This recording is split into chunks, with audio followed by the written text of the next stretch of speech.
कह रहे थे कि की में मिस्टेक है, तो वो ये वाली की थी 14 वाली की जो है ना उसका ऑप्शन बी है, ठीक है। और इसके इस MCQs के जो है ना मार्क जो है ना, एक मार्क जो है वो तमाम स्टूडेंट को मिलेगा, ठीक है। सो बेफिक्र हो जाए। सो नेक्स्ट चलते हैं।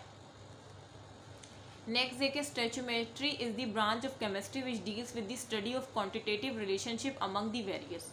मुझे समझ नहीं आ रहा कि किन बच्चों ने इसको गलत किया है। ये मैंने कितना समझाया था, वो बच्चे जो कि मैं रेगुलर है वो बताएं, मैंने इसको कितना समझाया था। मैंने बताया था कि बेटा स्टोइचियोमेट्री जो है ना ये केमिस्ट्री की वो ब्रांच है, ये वो ब्रांच है जो कि डील्स करती है स्टडी ऑफ क्वांटिटेटिव क्वांटिटी से रिलेटेड। और रिलेशनशिप इसका किसके दरमियान होता है, इसका रेक्टेंट के दरमियान भी होता है आपस में, और इसका जो है ना प्रोडक्ट के आपस में भी रिलेशन होता है, और इसका रेक्टेंट एंड प्रोडक्ट के दरमियान भी होता है, ठीक है। तो ये मैंने बताया था। तो अब देखिए ऑप्शन कह रहे हैं कि रेक्टेंट के दरमियान, प्रोडक्ट के दरमियान, reactant and product all of above, तमाम के, जिस तरह से मैंने अभी आपको बताया कि जो स्टोइचियोमेट्री रिलेशनशिप जो है ना वो रेक्टेंट के दरमियान भी बताती है आपको, और प्रोडक्ट के आपस में बिटवीन भी बताती है आपको, और रेक्टेंट प्रोडक्ट के आपस में भी बताती है, ठीक है। इसके आपस में आपस में बताती है, और आपस में बताती है, रेक्टेंट और reactant, product and reactant product. तो correct option is D, all of above, ठीक है। सो अब आगे चले, the largest number of molecule.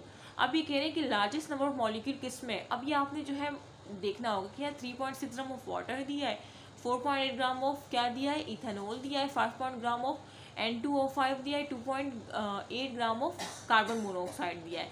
तो आपने ये किस तरह से करना होगा। अच्छा, ये बहुत इजी है। मैंने आपको जो नंबर ऑफ मॉलिक्यूल निकालना बताए थे ना, आपने सबके ऐसे ही नंबर ऑफ मॉलिक्यूल निकालने में जो करेक्ट ऑप्शन है ना उसके निकाल देती हूँ, ठीक है। किस तरह से आपको पता है, जब आपने इक्वेशन बनाई, ठीक है, जब आप ये आपकी वाटर फॉर्मेशन की इक्वेशन है। अब आपने खुद इससे पहले देखा कि 36 ग्राम वाटर प्रोड्यूस हो रहा था, ठीक है, और ये 32 ग्राम था, ये 4 ग्राम था, ये आपने देखा ना। अब हम आपको वाटर की बात कर रहे हैं क्योंकि वाटर दिया हुआ है 36 ग्राम ऑफ वाटर। अब हमने देखा कि यार जो है ना यहाँ पे 3.6 ग्राम ऑफ वाटर दिया है, और ये 36 ग्राम, मतलब 1 मोल जो है किसके बराबर है, 1 मोल बराबर है 36 ग्राम के। यही साबित इससे हो रहा है ना। तो अब इसका मतलब 1 मोल बराबर होता है किसके, एवोगाड्रो नंबर के, है ना।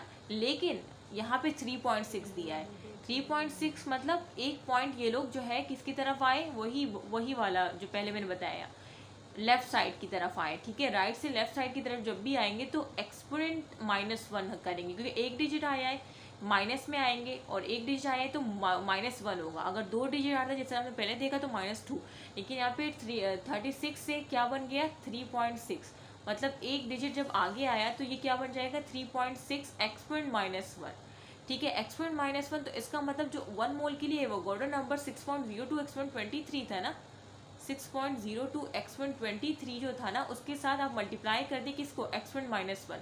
तो जब 23 से -1 निकलेंगे तो क्या आएगा 6.02 एक्सपोनेंट 22, क्या आएगा एक्सपोनेंट 22, ठीक है। तो सबसे ज़्यादा इसी का आएगा। उसके अलावा जब आप इन तीनों का करेंगे तो इनका जो है ना कमी आएगा। तो इसका मतलब लार्जेस्ट नंबर ऑफ मॉलिक्यूल जो है फर्स्ट का आएगा, बाकी तीनों का आप खुद करके देख लीजिएगा, ठीक है। सेम आपने इसी तरह से करना है, ठीक है। अच्छा, नेक्स्ट चलते हैं, mole of sulphur dioxide contain, कि भाई मोल जो है ना सल्फर डाइऑक्साइड के वो कितने होते हैं, किसके, mole of sulphur dioxide contain.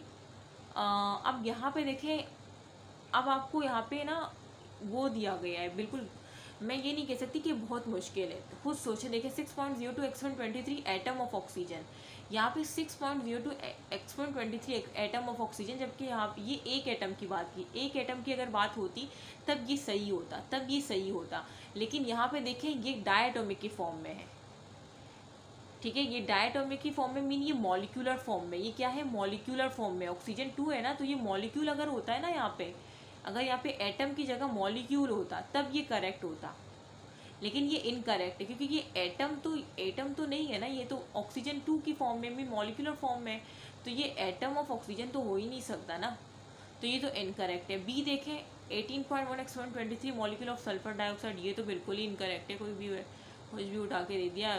Molecule of sulphur dioxide किसके बराबर होता है, एवोगाड्रो नंबर के 6.02 एक्सपोनेंट 23, 6.02 आएगा, ये 18 कहाँ से आ गया, ठीक है। उसके बाद देखिए 6.02 एटम ऑफ सल्फर। अब देखिए सल्फर सिर्फ एक है, सल्फर क्या है, सल्फर इसमें देखिए सिर्फ एक सल्फर है। तो अब इसके लिए सही एटम सही यूज़ किया, ठीक है। और 6.02 एक एटम है ना सल्फर का, तो जाहिर सी बात है वो एवोगाड्रो नंबर के बराबर होगा। अब यहाँ पे ना ऑक्सीजन 2 थे और इन्होंने एटम यूज़ किया था। अगर यहाँ पे मॉलिक्यूल होता तो ये भी सही होता, लेकिन ये गलत है क्योंकि एटम यूज़ किया है। तो करेक्ट ऑप्शन क्या है, ये 6.02 एटम ऑफ सल्फर, ठीक है। और 4 ग्राम ऑफ सल्फर डाइऑक्साइड तो हो ही नहीं सकता, तो करेक्ट ऑप्शन इस थी। इतना ईजी लग रहा है ना। अब ये 112 the mass of carbon 12 is called AMU, इसमें कौन सी मुश्किल है, करेक्ट ऑप्शन इज बी। अब इसमें देखिए atomic weight calcium is, atomic weight calcium किस तरह से निकालें, देखो एटॉमिक वेट पूछा है तो आपको पता है कि एटॉमिक वेट क्या होता है, जो न्यूक्लियस के अंदर प्रोटॉन और न्यूट्रॉन की तादाद होती है ना, ये जो है ना आपके पास कैल्शियम है, ठीक है। ये कैल्शियम है, कैल्शियम के अंदर जो प्रोटॉन है और जो न्यूट्रॉन है, ठीक है। अब आपने वो देखने, आपने देखा कि प्रोटॉन भी 20 है, न्यूट्रॉन भी 20 है, तो एटॉमिक वेट निकालना है तो आपने दोनों को क्या कर दिया, आपने दोनों को प्लस किया। जब आप दोनों को प्लस करेंगे तो क्या आएगा 40, तो करेक्ट ऑप्शन इज बी। इसमें कौन सा इतना था कि आपको कह रहे हैं कि बस। अब ये देखिए compound content 50% sulphur 50% oxygen by mass, ठीक है। ये जो है empirical formula of the compound है, ठीक है। एम्पीरियल पता नहीं क्या लिख दिया है मैंने, समझ तो रहे होंगे ना एम्पेरिकल फार्मूला। ये क्या कह रही है कि 50% सल्फर है 50% ऑक्सीजन है, empirical formula of the compound क्या होगा। तो अब बताएं एम्पेरिकल फार्मूला ऑफ कंपाउंड क्या होगा, जो 50% सल्फर दिया है 50% आपको ऑक्सीजन दिया है, तो इसमें जो एम्पेरिकल फार्मूला होगा वो क्या समझते हैं।